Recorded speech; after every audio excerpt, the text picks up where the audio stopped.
And welcome back to Day of the Tentacle. I'm here with Darabka again. Hey, what's up, guys? Yes, and we got this disguise. Oh yeah, Laverne is the only one that can't go through those windows. Okay, hey, here we can go talk to the tentacle right away. He might get upset. Oh, I used to use by accident.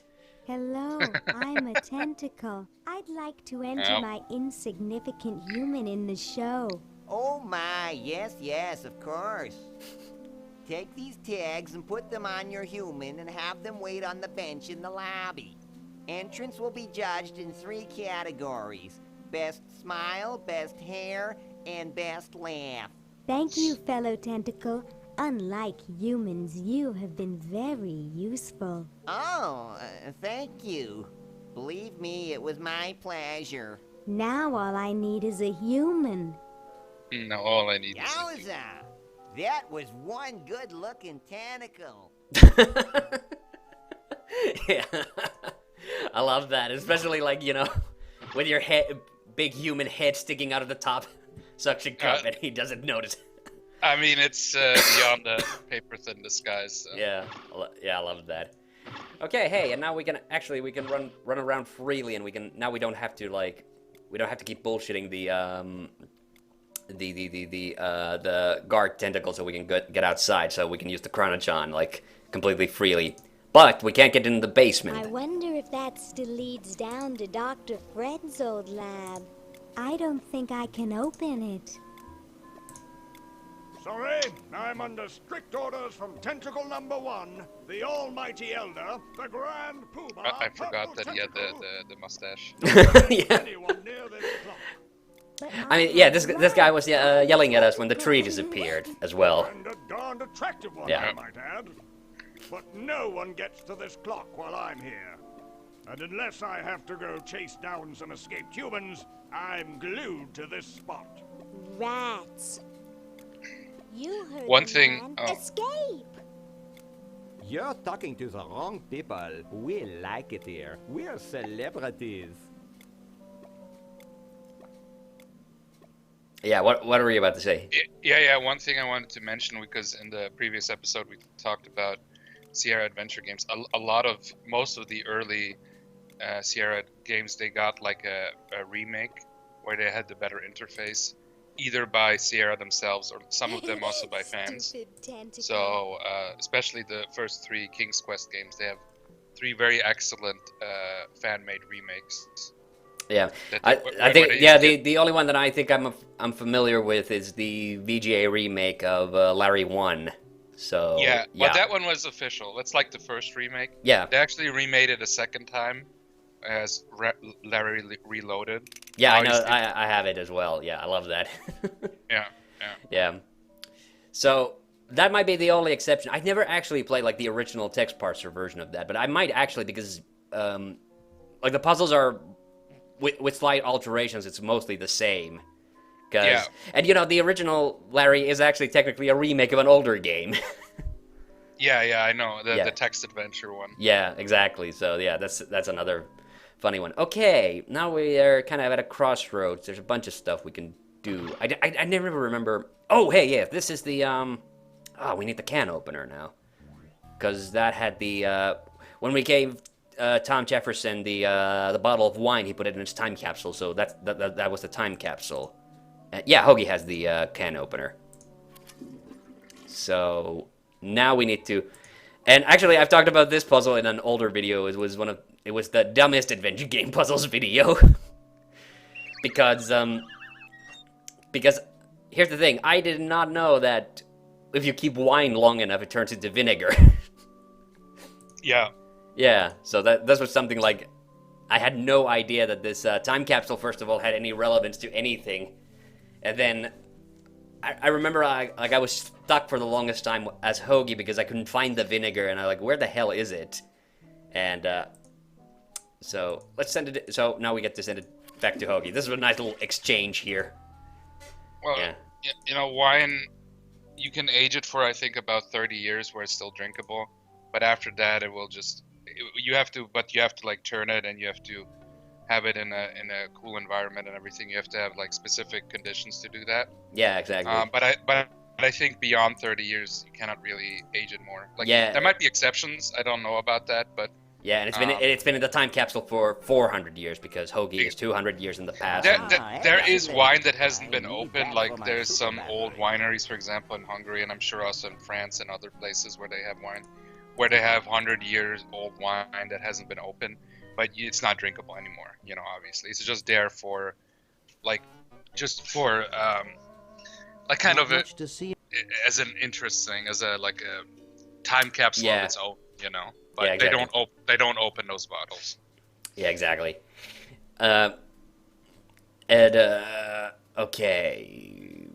Oh, hey, now I remember.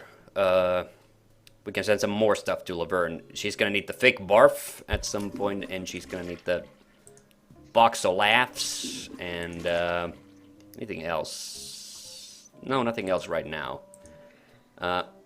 Oh yeah, okay. I guess we're here. Might as well put the hamster in the freezer. Didn't you just wanted to say that sentence before? You might as well put the hamster in I'm the sorry freezer. to do this to you, little fella, but it's for the future of the whole planet. We will find out. We're not just doing this to be mean. There is a reason for this, but we'll figure it out. Well, he gets cryogenically frozen, so. Yeah. Yeah, exactly. Okay, so this was the time capsule room. Is this the room with the mummy, then? I can never remember it. It's one of these, and... Oh, yeah, this is the room with the mummy, and the third one actually has purple tentacle in it. So, and actually there is the... no, wait. Oh, there. Extension cord. We need that. And we need the roller skates as well at some point. That would look good, but what's the occasion? Okay, I guess we have to enter the human competition first. Do we just stick it? Oh no, yeah, we have to get him down in the lobby first. That's the whole thing. Oh yeah, I remember that one. Yeah, that was pretty good. And now the purple tentacle is just missing. Oh, I guess they probably put him away because it would have messed up that animation. Yep. Yeah. Yeah, and now I remember that puzzle too with the mummy and the human.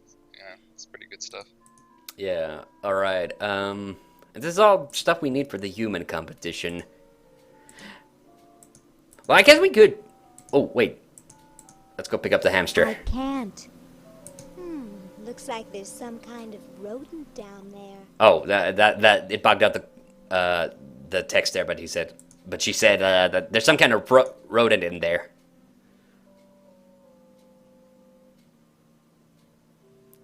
Okay, we'll keep him for a while. We don't need to thaw him out quite yet. All right. And I guess we just put the name tag on here. Well, that's the spirit. Everyone's raring to go. Let's get this show on the road. Ah, here it comes. My finest hour. I love the guy with the toga and the friggin' cone. Yep. Who's sitting next to Harold. Yep. Oh boy. And just the vacant expressions on the other guys, like, it's pretty priceless too. And so I said to her, that's not my suction cup. That's not my suction. You think that's funny? Listen to this. Oh, okay. I guess she just knows about the Hey, different when like are you categories. guys going to judge best hair? Oh, all right. Oh yeah, that's a little technical cheat that they did. Like the tentacle judges are actually just one sprite. Yeah, yeah. As usual, no one competes with Harold. Agreed.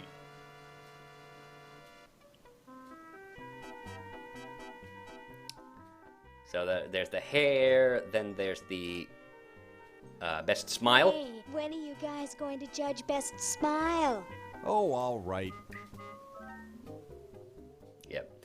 It's the reason we're trying to win the trophy is there's that little paper that says food because it's like a dinner certificate. That Harold sure knows how to Yep. them So that's actually what we're I could after. see my reflection in one of his incisors. First place.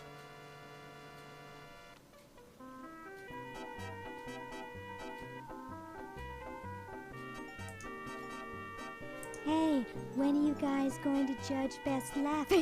Oh, all right.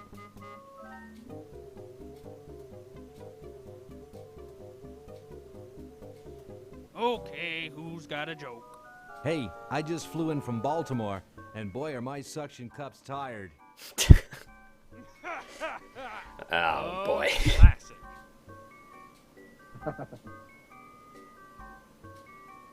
Harold by a mile. Now there's a sense of humor. Agreed. All right, so those are the 3 things we gotta figure out now. So we stick the nasty horse teeth on him. They didn't look so bad in the inventory, but now they look actually really nasty. Yep. And then we use the clown's laugh box on him. Ha ha ha. And then the spaghetti. Yep. Yes, and actually, yes, and you know, I want to play this out. So let's talk. Let's have them judge the 2 other areas first. Hey, don't you think you should judge best laugh again? Oh, all right. I love that they don't question it at all. You can just like show up and, hey, shouldn't you judge this again? Right, right. Okay, who's got a joke? I know. Why did the human cross the road? Because his tentacle owner told him to. Oh boy, that's a very Orwellian joke. Yep. I think our mummy friend picked up a sense of humor somewhere. Yes, but Harold still tops him. Oh, of course. Harold wins hands down. But if it weren't for Harold, I'd let the mummy have it. Oh, that's all right. We have to get rid of Harold. Yeah. Dang it. All right. That's the reason why we have the fake puke, actually. Yep. Yeah. All right. So we frame Harold. Oh, Harold, that's gross. What are you babbling? Oh boy, this is giving me flashbacks of when we played Theme Hospital. Judges if you weren't. Remember Apocalypse? Yep, yep. Oh, ick! Now, how did that mess get in there? I think I'm going to be sick. Someone in here not feeling well? Yeah, I so was the Dr. feeling Tentacle was off to fine the side as until well I there. saw that. Is that your regurgitation? No, I'm an healthy human. Didn't you just say you thought you were going to be sick? That's just a figure of speech. Do you realize you could have infected the whole show with human influenza? But I just got all my shots. You're a good-looking human, Harold, but you know the rules. You're out of the show.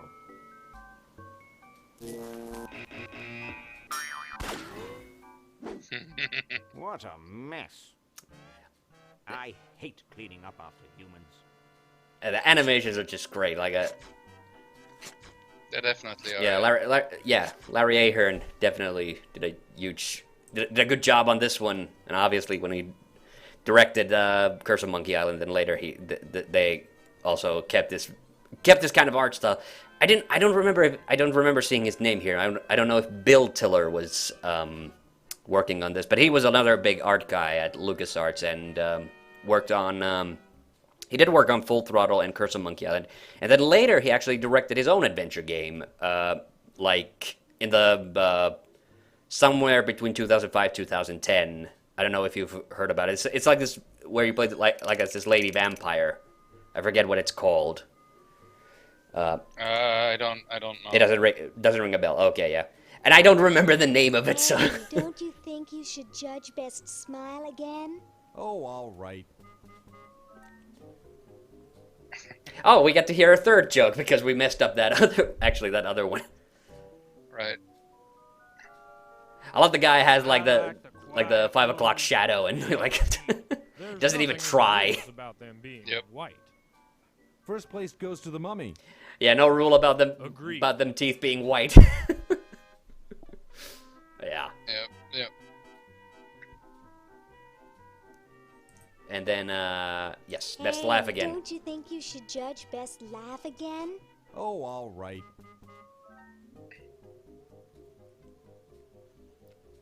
Oh boy, I wonder how many jokes they wrote into the game. Who's got a joke?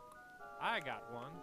How can you tell? Well, a they were human clearly from a having sack fun of making flour? the game. Drop them both off It's a tall probably, building, you know, it's and like- the human will bounce. Yeah. It's funny because it's true.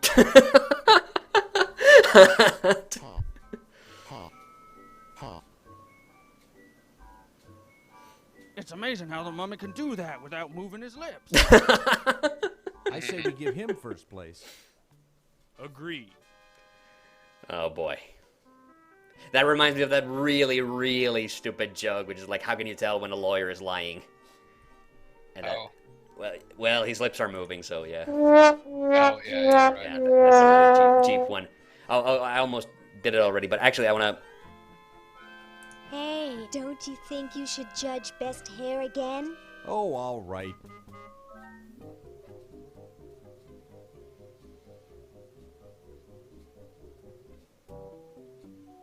The mummy's has improved. Yes, but it's dull, flat, stringy, lacks body and control. A human's hair should stand up, not stand out. If only it was a little bit better. Yeah, so we didn't win that one automatically. That's why we need the fork. Okay, yeah, to make the hair good. Yeah. And I love what she does at the end there, the two.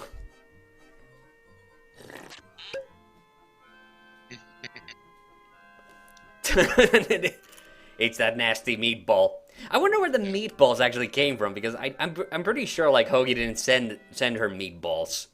Well, it's cartoon physics. Cartoon physics, yep. Although the meatballs, they could Hey, be something don't you else think because you it should came judge through. Yeah, the I'm toilet. wondering like friggin' parasite eggs or something. Came through the chronojohn. Oh god. Oh god. Maybe they're like poop nuggets. Yep, that's what I meant. Oh god. I'm sure they're just meatballs. And It's just yeah. cartoon physics. They The mummy wins. Agreed. Well, that makes him best of show. Let's go congratulate him.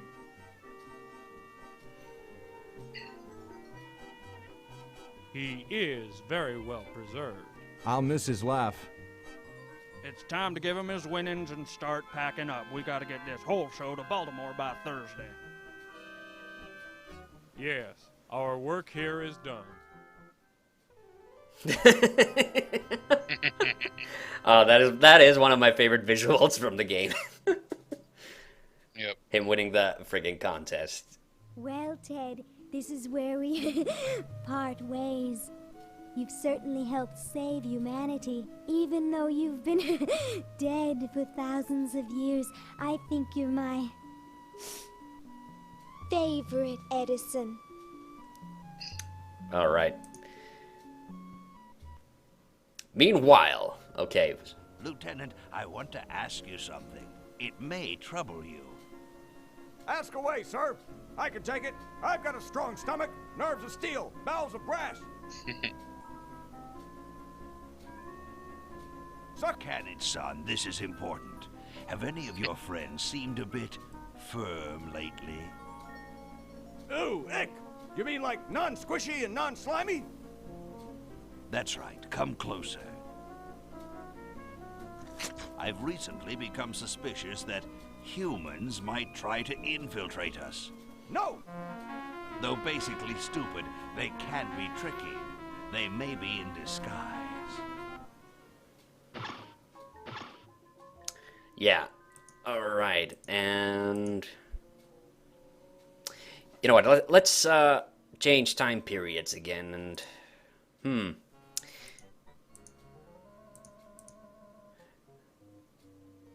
you know, that's the thing. Like, I didn't want to cheat, so I didn't go check if where we find the keys for the burglar. I don't know if I mentioned this before, but have you ever played the Super Nintendo game or know about the It's Lester empty. the Unlikely? Where he's which one? very Lester the Unlikely. You played. Oh, that one. Yeah.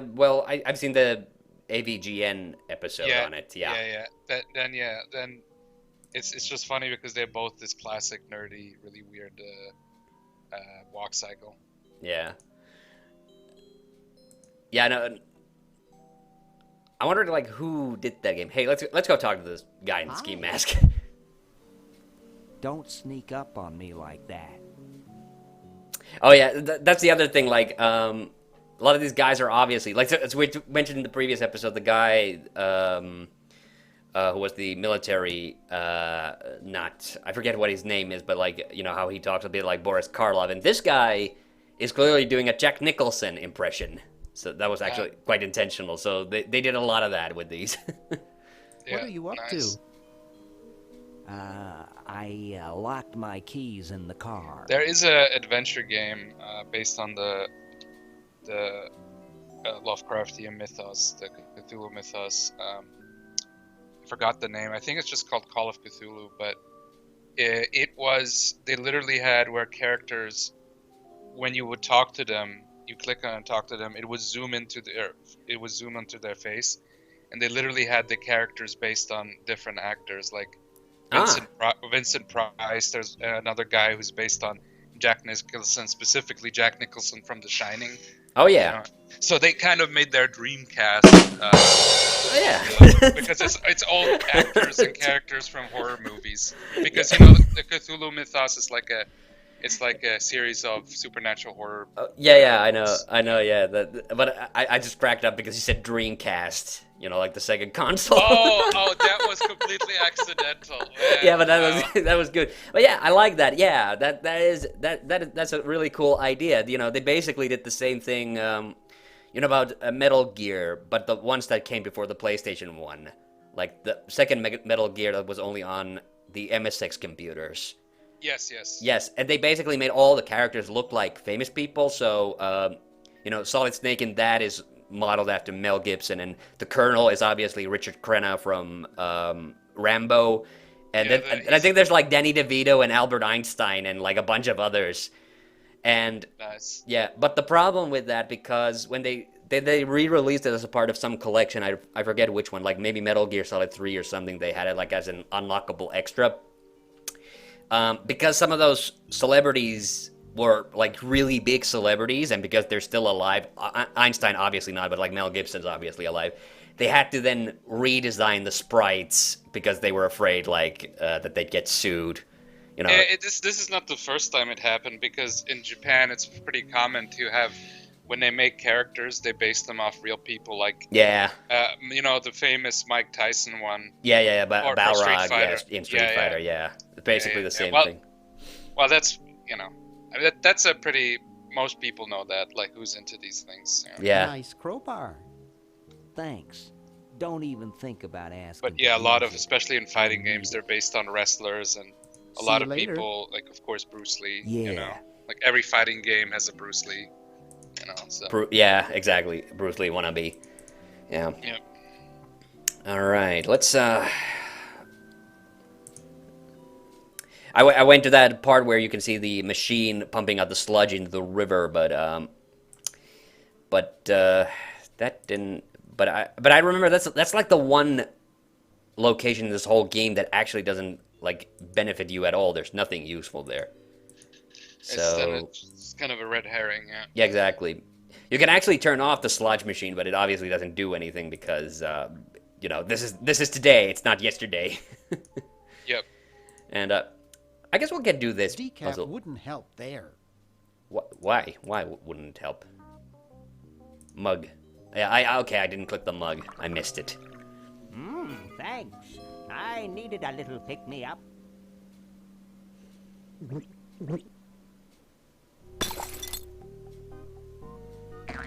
Must open safe. All right, yeah. Must sign contract. Must provide for family. This is a pretty weird puzzle. It makes sense because in that previous episode, episode 2, we were talking to Edna, and she told us the whole dealio with the contract in the safe, and we need the combination. But it's still pretty weird. All right, we haven't been. I think we've been here like. Oh, there they are. God damn it! Yeah, this is the. Wait. There they are. It was this. Yeah, it was this fucking bullshit. They were on the door. That's why I didn't notice them. Yeah. Okay, but hey, here's another important clue we need. Let's turn the TV on. This beautiful 4,000-carat diamond can be yours today for the special rock-bottom introductory price of $2 million. The number to call is 1-800-STAR Wars. 1-800-Star Wars, yeah. This is amazing, once-in-a-lifetime opportunity. Yeah, we need the diamond to get the Chronojon working again. All right, finally, there they were. You know, I was always surprised at LucasArts, because they also, other than their adventure games, they made all the Star Wars games. And I was really surprised because they did 2 Indiana Jones adventure games, but they never attempted to make a Star Wars adventure game. Maybe they did attempt, but it never. Yeah, like I thought that's kind of it's like there's always been like that problem. Like, I mean, they did do the Super Star Wars games with Konami. Those were like platformers, and they were based off the movie. But like, perhaps these are your the keys. Jedi Knight, for instance, or Dark Forces, like started off originally like Raven Software. Hey, thanks, pal. Keep the They started off crowbar. trying to make like an Thank you, FPS Masked Man. out of the original Star Wars trilogy, and they just Maybe couldn't this one. figure out like how to make like a game like that Drat. based off those movies because it was like too Well- limiting to just stay within the confines of the movie setting. So that's why eventually they just decided, well, hey, let's make it about the guy who stole the Death Star plans, or Kyle Katarn. Yeah, So Well, it's that I'm not saying have the movie based on the game based on the movie. Just have it like a story, like they always do, Yeah. like have new characters and stuff. yeah, and the other thing is, of course, in the very early days when it was Lucasfilm games in the 80s, like, the rule actually was George Lucas didn't actually want them to make anything based on Lucasfilm IPs. That was the thing, like, they wanted to license them out to other companies because that way they didn't, like, take any of the, like, financial risk from those games. Okay. Yeah, so that was the thing. It wasn't until, actually, like, pre-Scum, their first adventure game. Do you know about this one? What it was called? It's Labyrinth. Labyrinth, yeah. They did the Labyrinth, and that broke that rule for the first time. And then they started. Then they did the Indiana Jones, and but I guess it's also like the LucasArts. But then they also made plenty of Star Wars games too. Well, they published lots of Star Wars games. Usually they were still like made by other parties. Like the few. Actually, I kind of like off the top of my head say like which ones were specifically. Maybe some of the X-Wing ones or something like that. But like the Dark Forces, that was made by like I said, Raven Software, yeah. and the Super Star Wars games were made by Konami and a bunch of others. So and its internal development team, like the guys who made these adventure games, they were a pretty like tightly knit group, but they weren't like putting these out like on a conveyor belt or anything. They always can't, like, especially after Secret of Monkey Island, they would always like spend at least a couple of years or at least a year like very intensively working on it. Or like Tim Schafer said, like they kept working on them until they started running out of money, and then they had to release it. Right. Yeah. All right, so this is what we need the crowbar for.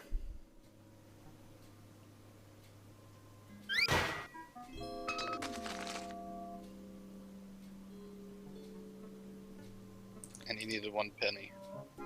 1968? We need these penny we need for the dryer, but the dime that we actually have 2 dimes now. We need for the there's the vibrating bed in the room with the guy that's sleeping. And he said 1977, the year that Star Wars was released. So. Oh yeah, I mean this did come out like on some. It was like some anniversary of Star Wars, so that's why they put in a lot of like in jokes, like the Like the stormtrooper helmet there. All right, but let's All right, so that's the first dime moves the guy a little bit, and then the second one finally falls off the bed. Doesn't wake up though. That guy must be really tired. Soaking wet. Yep. All right. And okay, now that we did get all of these, I do want to actually like put the